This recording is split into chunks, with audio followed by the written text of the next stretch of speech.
अहंकार होता त्यांच्यामध्ये आणि त्या स्वामींनी काहीतरी शिकले होते ते.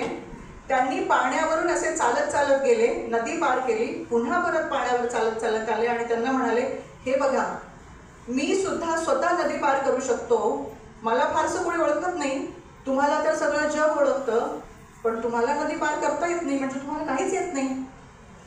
यावरती स्वामी विवेकानंदांनी त्यांना विचारलं की ही विद्या शिकण्यासाठी तुला किती कालावधी गेला?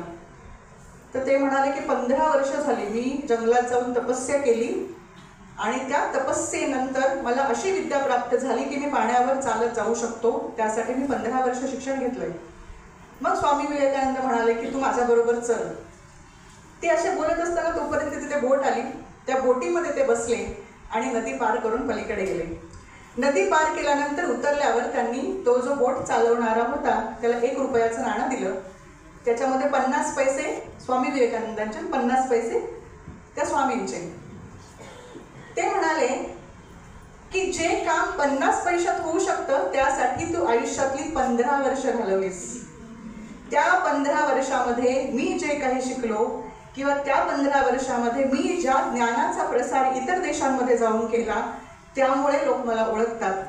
त्यामुळे मैत्रिणींनो, मुलींनो, मला तुम्हाला हे सांगायचं आहे, याच्यातून एक बोध घ्या, जे गोष्ट सहज होऊ शकते त्याच्यात किती वेळ घालवायचा, आपल्या आयुष्याचं नेमकं काय ध्येय आहे आणि आपल्याला कुठपर्यंत जायचं आहे, ती नदी पार करत असताना, पलीकडे जाताना मला जी विद्या शिकायची आहे त्यासाठी मी किती वेळ दिला पाहिजे, माझं ध्येय जर मला माहिती असेल तर कदाचित खूप वेगळ्या पद्धतीने आपण आपलं आयुष्य जगू शकतो.